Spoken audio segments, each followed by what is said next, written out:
"Sir, step outside, or we'll make you." Those were the exact words hurled at Marcus Tate, a black nurse who had just finished a 14-hour hospital shift and stopped to pick up his prescription. Within minutes, he was in handcuffs, accused of insurance fraud without a shred of evidence, no questions, no dignity, just judgment.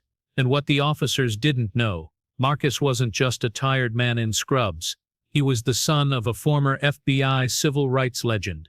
What followed would shake the Savannah Police Department to its core. This isn't just another case of mistaken identity. It's a mirror held up to a broken system. As James Baldwin once said, "To be black and conscious in America is to be in a constant state of rage." If this story moves you, angers you, or feels all too familiar, don't scroll past. Drop a comment, share your thoughts, and subscribe to this channel. Together, we don't just watch these stories, we give them power. Marcus Tate's sneakers squeaked slightly on the linoleum floor as he entered the neighborhood pharmacy, his blue scrubs still damp with sweat after a brutal 12-hour shift. It was nearly 10 p.m. The Georgia summer heat hadn't let up, not even after dark. The air outside was thick, heavy, the kind that clung to your skin and made everything feel slower. He was just here for one thing, his blood pressure medication. In and out. 10 minutes, Evening, he said, giving a tired but polite nod to the teenage clerk behind the counter. The kid barely looked up from his phone, mumbling something unintelligible as Marcus handed over his insurance card, ID, and the small slip of paper his doctor had written earlier that week. The place was nearly empty. Just a couple browsing snacks, and an older woman by the greeting cards. It should have been a non-event, but Marcus had lived long enough to know when something in the air shifted, when eyes started lingering a beat too long, when silence got a little too heavy. He watched the clerk frown at the computer screen, then whisper to a manager who appeared from the back, lips already pursed in judgment. The woman, white, maybe in her 40s, approached with a clipboard and an expression like she'd just smelled something foul. She didn't greet Marcus. She didn't smile. Instead, she glanced at his paperwork like she was inspecting counterfeit bills. "I'm sorry, sir," she said, voice syrupy sweet in that condescending way that always preceded trouble. "There seems to be a discrepancy with your insurance information." Marcus blinked. "Discrepancy? I've used this card for over a year. What's the issue?" She didn't answer. Instead, she turned to the clerk and muttered something low. Then, "I'm going to ask you to wait right here. We've contacted the authorities to investigate." "The what?" Marcus asked, keeping his tone calm even as his pulse ticked higher. "You called the police?" She stiffened. "It's procedure when we suspect fraudulent use of medical coverage." Marcus let out a slow breath. He knew what this was. He'd seen it before, seen it happen to others. Now it was happening to him. He could have left, grabbed his documents and walked out, but that would look like guilt, and he'd done nothing wrong. So he stayed. 5 minutes later, the electronic chime over the pharmacy door rang out. 2 police officers stepped inside. White, tall, shoulders squared like they were walking into a crime scene.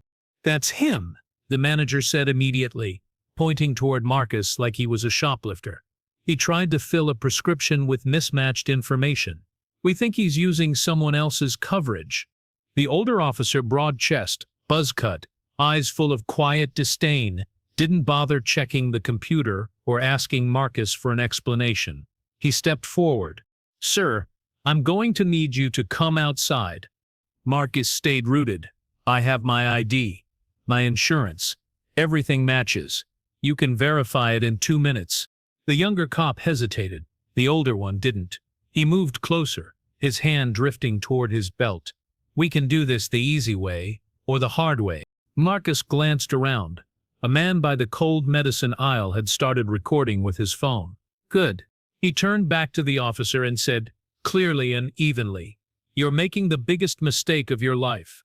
And then the cuffs clicked shut. The metal bit into his wrists. The humiliation bit deeper. The older woman near the cards gasped. The teenage clerk's eyes were wide. The manager stood smirking. As they led him out, Marcus didn't resist. He didn't argue. He walked tall, eyes forward, because they didn't know who he was. Not yet, but they were about to. The squad car smelled like old coffee and vinyl and something faintly metallic like dried blood or fear.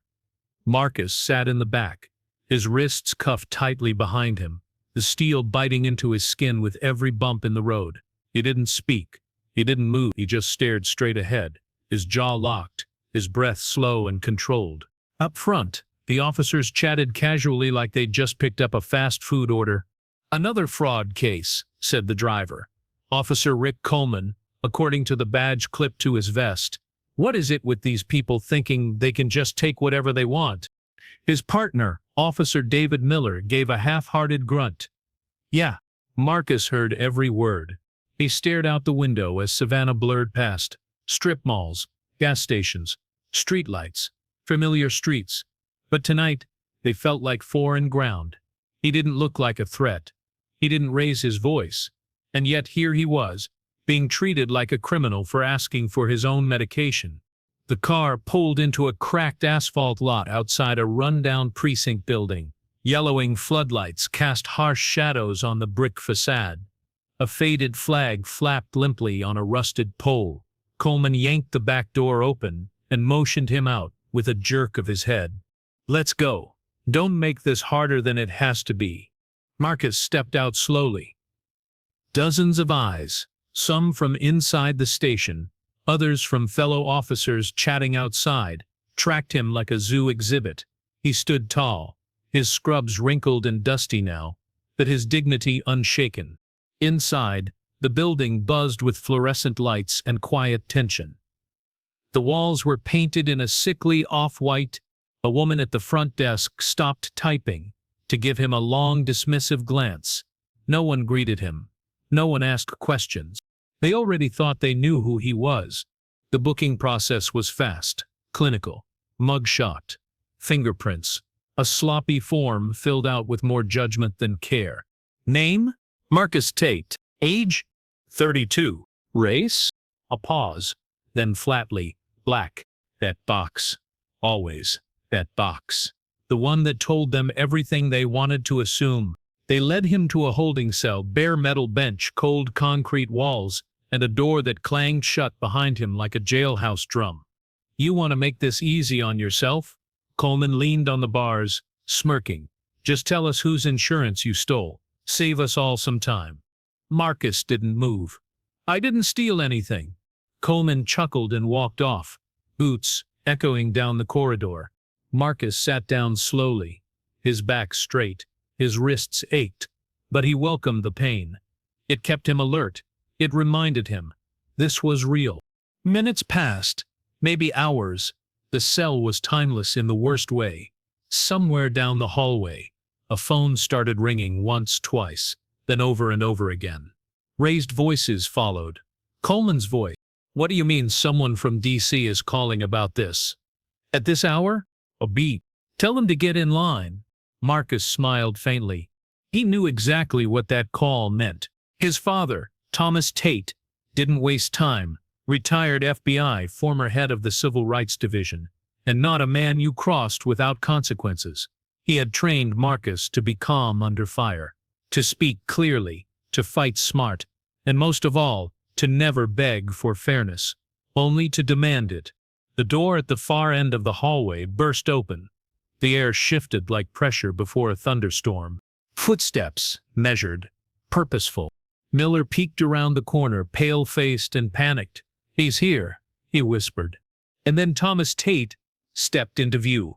He wore a dark suit, pressed and spotless, and walked like a man who still held a badge that mattered. Two federal agents flanked him, one with a case folder, the other already scanning the room. Thomas didn't look at anyone until his eyes landed on Marcus.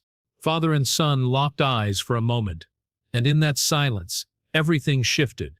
Marcus stood up, straightened his shoulders. The cell door opened with a clean, mechanical click. Thomas didn't say a word. He simply stepped aside and let his son walk out first. As Marcus passed Coleman, he didn't flinch. He didn't smirk. But he said one thing, low and sharp. "Told you this was a mistake." And the hallway, for the first time that night, went silent. The next morning, Savannah woke to the kind of headline no small-town police department ever wants to see. Local nurse wrongfully arrested, son of former FBI legend files, federal complaint. By noon, the story had gone national. Marcus sat in his modest apartment, dressed in a clean t-shirt and jeans, scrolling through news alerts. His face was on CNN, his mugshot juxtaposed against a smiling photo from his hospital's employee page. The contrast was damning. So were the clips, grainy cell phone footage showing him being handcuffed, silent, but clearly complying. Online, the video was already racking up views by the hundreds of thousands. Across town, the precinct wasn't faring well. Reporters camped outside. Protesters had started to gather, not many yet, but enough to draw cameras. Handwritten signs bobbed in the humid air. Justice for Marcus. This stops now. Inside, the mood had shifted from smug to suffocating. Coleman paced the break room like a trapped animal. Miller hadn't said a word since sunrise, just sat at his desk staring at the screensaver on his computer. In the conference room of a nearby federal building, Thomas Tate stood before a wall of DOJ agents and civil rights attorneys. His voice was calm, firm, surgical. "They didn't just detain my son," he said.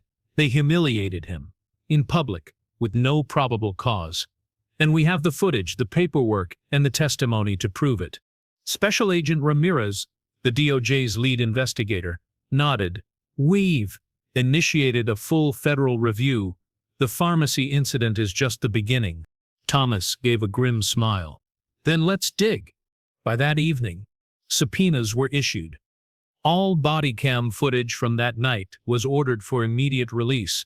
Internal Affairs was notified, and officers Coleman and Miller were placed on administrative leave, pending investigation.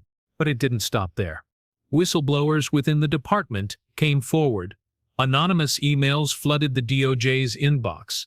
Reports of excessive force, racial profiling, misfiled complaints, officers who had spoken up in the past and were silenced. Suddenly, the Marcus Tate case wasn't an isolated incident. It was a match dropped onto dry tinder. The protests outside the station grew. What had begun as a small cluster now stretched down the block. Community leaders spoke through bullhorns. Local clergy held prayer vigils. Nurses from Marcus's hospital marched in their scrubs. Signs read, "He could have been any one of us." News vans lined the street. Inside the precinct, Coleman slammed his locker shut hard enough to echo, "This is out of control." He snapped, "One mistake, and they're turning us into monsters." Miller didn't reply, because deep down, they both knew it hadn't been one mistake. That night, Marcus returned to the pharmacy, not as a customer, as a symbol. He stood outside the automatic doors as press swarmed him with questions.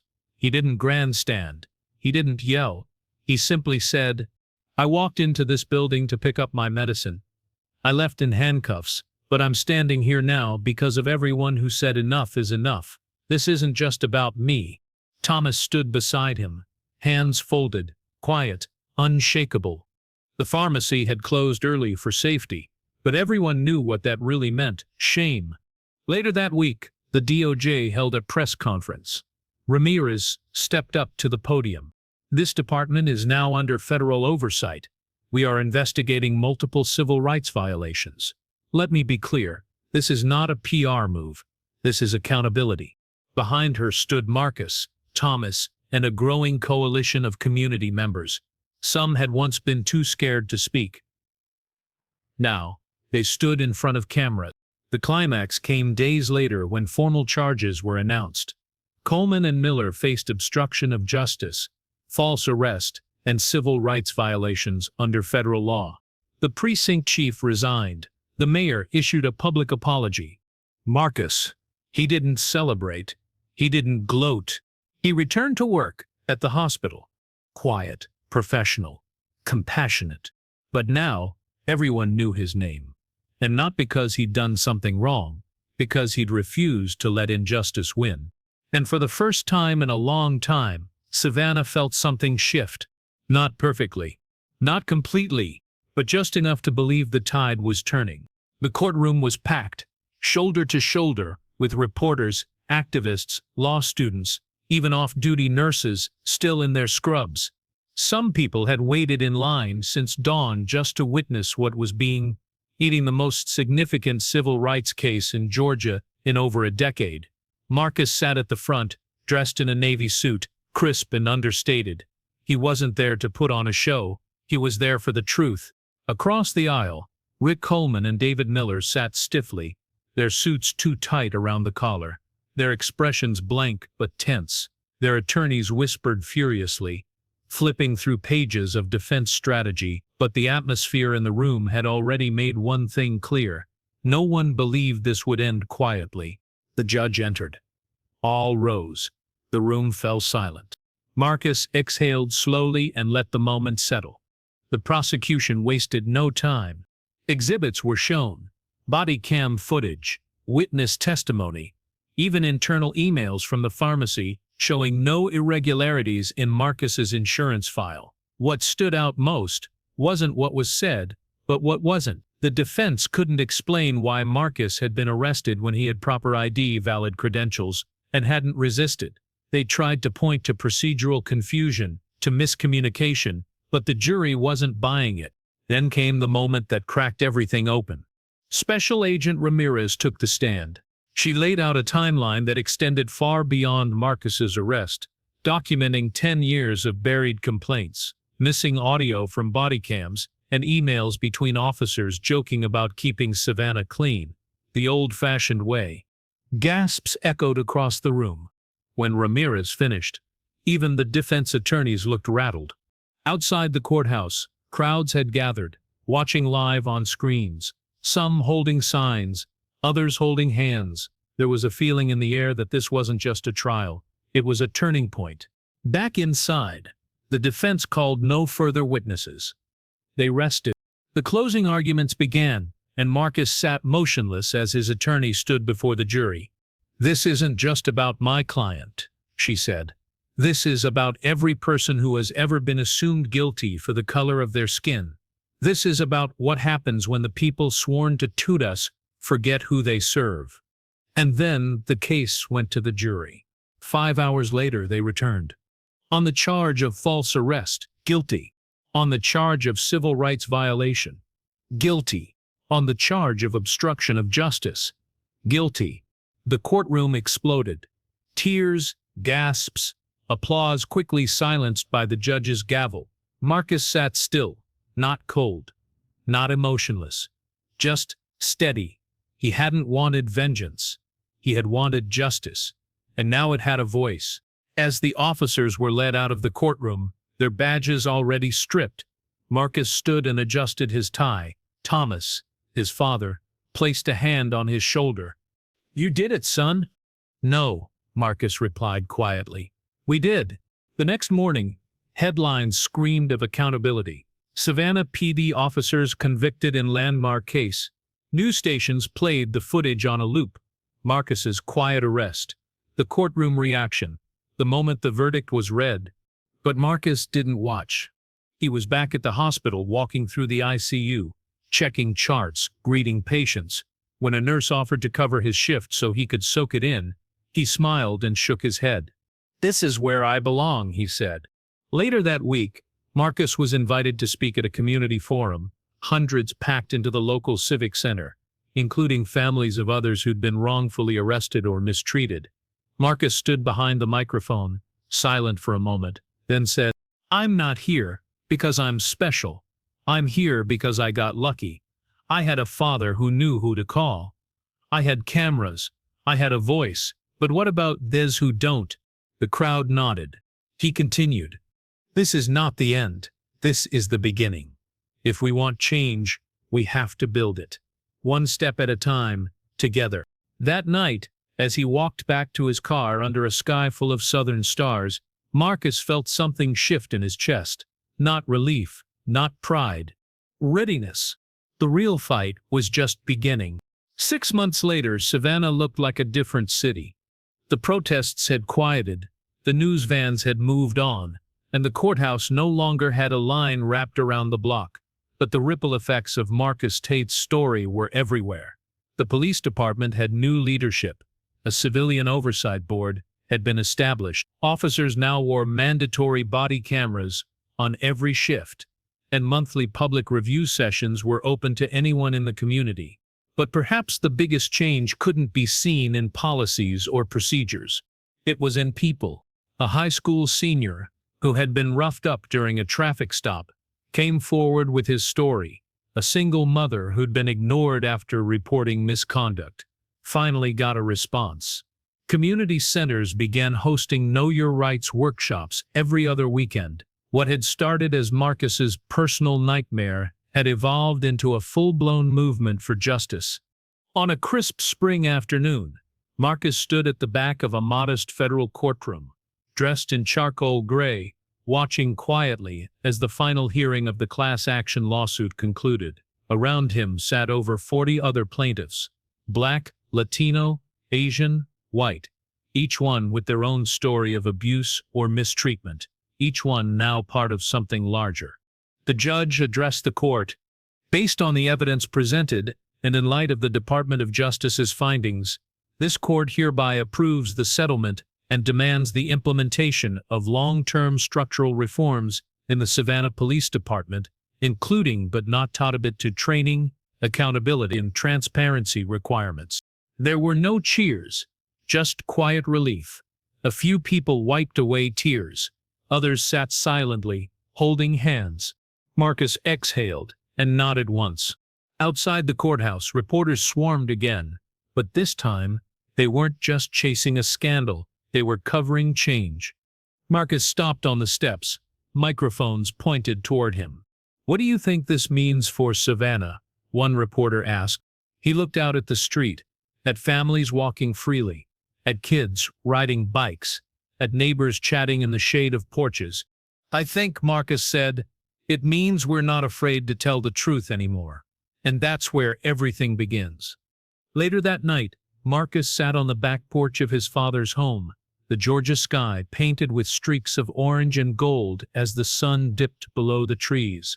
Thomas poured them each a glass of sweet tea and handed one over. "You proud?" his father asked. Marcus took a slow sip and nodded. "Yeah, but I'm tired too." Thomas chuckled. "Justice always takes more out of you than you expect." They sat in silence for a while, letting the sounds of crickets and distant laughter fill the space. There was peace in that moment, the kind you only earn after walking through fire and making it out the other side. Inside the house, Marcus's phone buzzed again. Another email. Another school inviting him to speak. Another community asking him to consult on reform. He didn't check it. Not tonight. Tonight he was just Marcus. Not a symbol, not a headline, not a hero, just a man who had refused to stay silent. And that silence, his silence, was what they had counted on.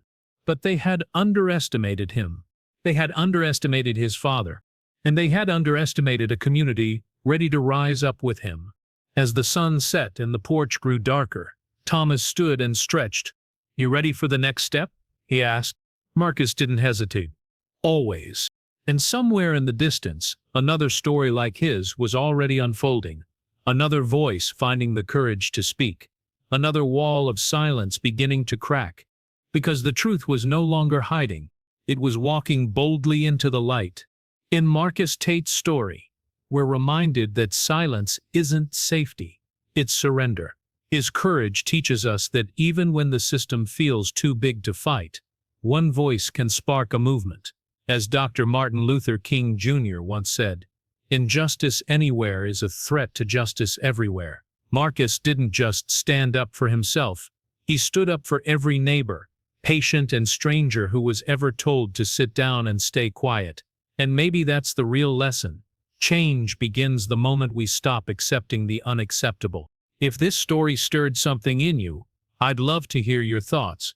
Drop a comment below, share your own experiences, or just let me know you're here. And if stories like these matter to you the way they matter to me, hit that like button and subscribe so we can keep this conversation going together. Because storytelling isn't just entertainment, it's resistance, it's community, it's how we begin to heal.